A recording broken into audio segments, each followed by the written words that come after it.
اور جب انہوں نے پرندوں کا جائزہ لیا تو کہنے لگے کیا سبب ہے مجھے ہدہد نظر نہیں آتا؟ کیا کہیں غائب ہو گیا ہے؟ میں اسے سخت سزا دوں گا یا ذبح کر ڈالوں گا یا میرے سامنے اپنی بے قصوری کی واضح دلیل پیش کرے۔ ابھی تھوڑی دیر ہوئی تھی کہ ہدہد آ موجود ہوا اور کہنے لگا کہ مجھے ایک ایسی چیز معلوم ہوئی ہے جس کی آپ کو خبر نہیں، اور میں آپ کے پاس ملک سبا سے ایک یقینی خبر لے کر آیا ہوں۔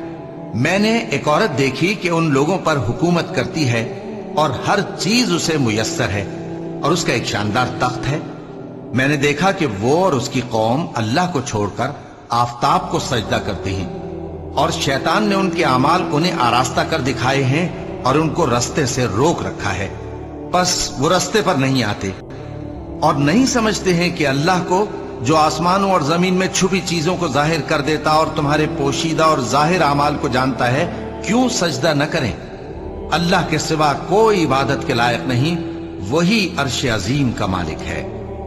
چونکہ آیت سجدہ تلاوت کی گئی ہے لہذا سامعین پر سجدہ واجب ہے۔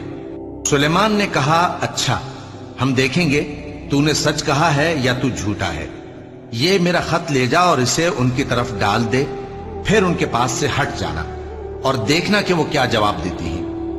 ملکہ نے کہا کہ دربار والو، مجھ تک ایک نامہ گرامی پہنچایا گیا ہے، وہ سلیمان کی طرف سے ہے، اور مضمون یہ ہے کہ شروع اللہ کا نام لے کر جو بڑا مہربان نہایت رحم والا ہے، بعد اس کے یہ کہ مجھ سے سرکشی نہ کرو اور مطیع و فرمانبردار ہو کر میرے پاس چلے آؤ۔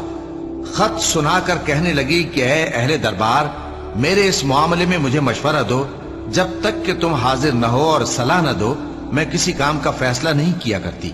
وہ بولے کہ ہم بڑے زوراور اور سخت جنگجو ہیں، اور حکم آپ کے اختیار میں ہے، تو جو حکم دیجیے گا اس کے انجام پر نظر کر لیجیے گا۔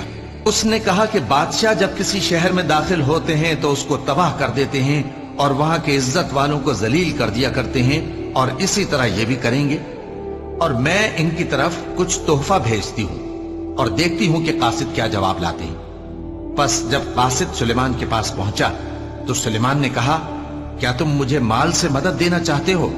سو جو کچھ اللہ نے مجھے عطا فرمایا ہے وہ اس سے کہیں بہتر ہے جو تمہیں دیا ہے۔ حقیقت یہ ہے کہ اپنے تحفے سے تم ہی خوش ہوتے ہوگے۔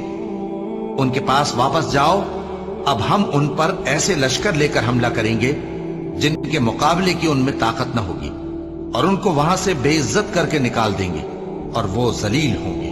سلیمان نے کہا کہ اے دربار والو، کوئی تم میں ایسا ہے کہ قبل اس کے کہ وہ لوگ فرما بردار ہو کر ہمارے پاس آئیں ملکہ کا تخت میرے پاس لے آئے؟ جنات میں سے ایک قوی ہیکل جن نے کہا کہ قبل اس کے کہ آپ اپنی جگہ سے اٹھیں میں اس کو آپ کے پاس لا حاضر کرتا ہوں، اور مجھے اس پر قدرت بھی حاصل ہے اور امانت دار بھی ہوں۔ ایک شخص جس کو کتاب الہی کا علم تھا کہنے لگا کہ میں آپ کی آنکھ کے جھپکنے سے پہلے اسے آپ کے پاس حاضر کیے دیتا ہوں۔